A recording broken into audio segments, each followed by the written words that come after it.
manifiesta tu santidad en mí. Tómame de entre lo que me dispersé, recógeme de donde me perdí y llévame de nuevo al corazón.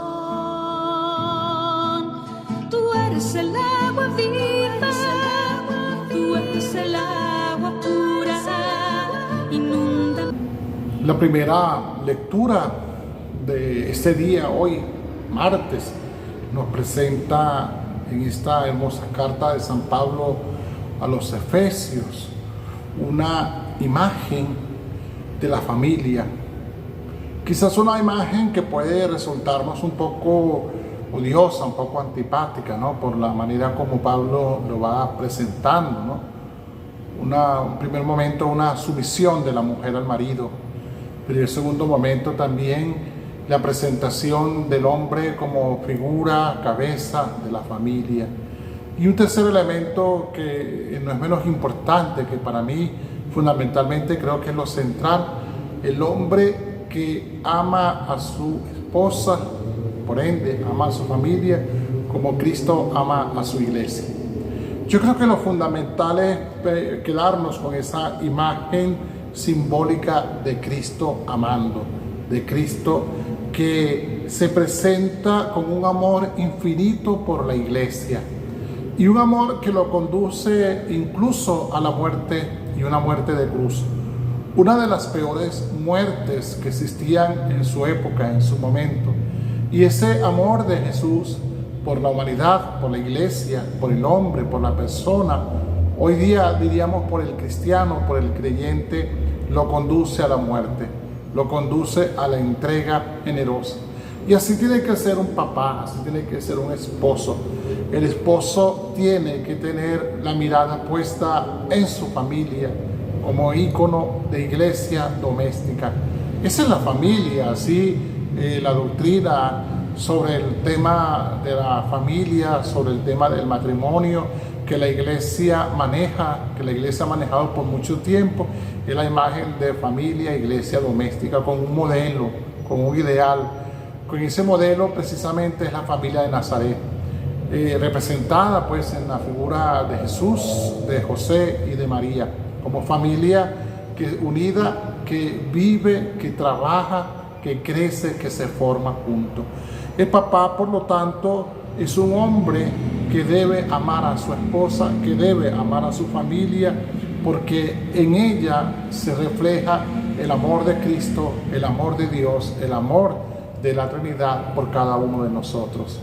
Por lo tanto, no debemos mirarlo desde esas dimensiones quizás un poquito contradictorias, como que si la mujer dependiera constantemente del hombre, como que si la mujer es una esclava, como que si la mujer tiene que ser sumisa y estar arrojada a los pies de su esposo.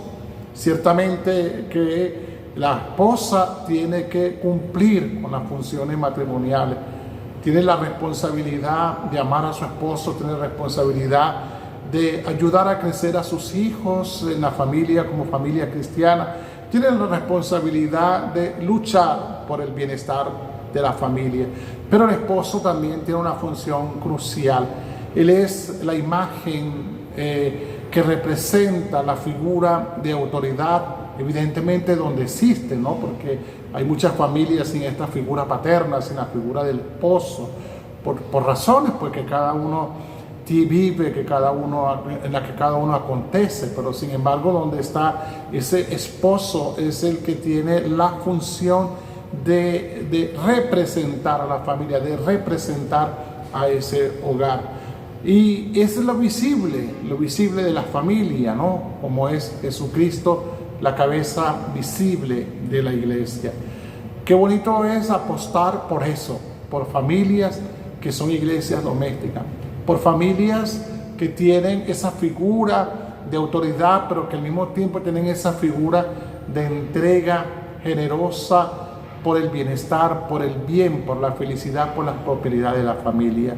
San Pablo apuesta, por lo tanto, por esa familia, porque nos presenta este valor moral de la familia como célula fundamental de la sociedad, como célula fundamental de nuestra expresión de la fe, de nuestra expresión de la caridad. Jesús creció y transformó todo. Jesús hace posible que nosotros transformemos nuestra propia realidad. El Evangelio que una vez más nos quiere prefigurar lo que es el reino de Dios. Jesús nunca definió qué era el reino de Dios, nunca nos dio un concepto del reino de Dios. Jesús simplemente hizo comparaciones, nos presentó imágenes, nos presentó símbolos de lo que es el reino de Dios y cómo el reino de Dios cumple una función liberadora, cumple una función transformadora en la medida que nosotros apostemos por Él, en la medida en que nosotros lo busquemos a Él. Él expresó con esas imágenes y hoy nos presenta esas dos imágenes, ¿no? La semilla y la levadura. Una representa el tema cultural de lo que es propio de la cultura, del cultivo, de la siembra, de lo que hacía cotidianamente una persona cuando Jesús estaba vivo en la tierra entre nosotros, en el Jesús que conocemos como Jesús histórico. Y el otro nos presenta la imagen de la mujer, de la laboriosidad, el tema doméstico, ¿no? Esa doble dimensión de la vida, ¿verdad? Todos estamos acostumbrados a trabajar, a tener una vida de trabajo en las distintas competencias que cada uno maneja, pero también tenemos un estilo doméstico, también tenemos una responsabilidad doméstica en una casa, en un hogar, y nos los presenta, ¿no? Que hay que resaltar pues algún elemento. El reino de los cielos no se presenta como algo extraordinario, como algo mágico, según las imágenes que Jesús nos va presentando, sino que el reino de los cielos es algo que hay que ir construyendo, es una realidad que hay que ir haciendo, es una realidad que va creciendo entre nosotros. Por eso estas dos imágenes que Jesús hoy nos regala, la semilla, y usa la semilla de mostaza, la semilla más pequeña, dice, una de las semillas más pequeñas que existe, pero que sin embargo, cuando crece, hace posible que en ella se cobijen, aniden los pájaros y tengan un hogar, tengan un lugar donde estar, donde poner sus huevos, donde hacer crecer a sus pollos, a sus avecitas, perdón. Por eso el reino de los cielos es algo que en la perspectiva presentada por Jesús es algo que va creciendo silenciosamente, que va creciendo progresivamente en la vida de cada uno de nosotros. Es una realidad, por lo tanto, que debemos construir, que debemos hacer. Esta semilla pequeña e imperceptible que va creciendo nos trae a nosotros tres realidades. Crece, sirve de cobijo y da protección. Eso es lo que el reino de los cielos tiene que ser para nosotros. Va creciendo en mi vida, va teniendo un impacto social, va teniendo un impacto comunitario, va teniendo un impacto eclesiológico, porque yo como miembro de la iglesia, yo como miembro de una sociedad, como miembro de una comunidad, como miembro de una cultura, hago visible, patente el reino de Dios que habita en mí y que lo voy a transmitir y que lo voy a proyectar a los demás. Pero sirve de protección, porque si acepto que Jesús es mi Salvador, si acepto que Jesús me está ofreciendo ese lugar temporal del reino de justicia, de paz, de amor, de concordia, eso me va a generar a mí mucha protección y al mismo tiempo un cobijo. Me cobija, así como estos pájaros son capaces de hacer sus nidos, de hacer su morada, de hacer su casa en ese árbol frondoso que nace en esa huerta, que nace en ese campo. Así el reino de Dios me lo va a dar a mí. La segunda comparación que tiene esa dimensión doméstica lo presenta con la levadura. El reino de los cielos es como aquella mujer que agarra 3 medidas de harina y le pone un poco de levadura. Al amasarla, al dejarla reposar, esa levadura crece. Según Flavio Josefo, eran aproximadamente 30 kilos de harina lo que Jesús está señalando, que esta mujer va a trabajar, va a elaborar y va a hacer que crezca mucho más. que crezca en sus dimensiones.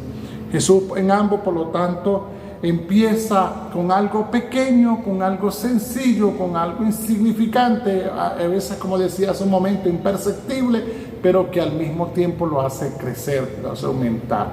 Eso es lo que el reino de Dios hace en mi vida. Tiene que hacer aumentar en mí muchos valores propios del Evangelio.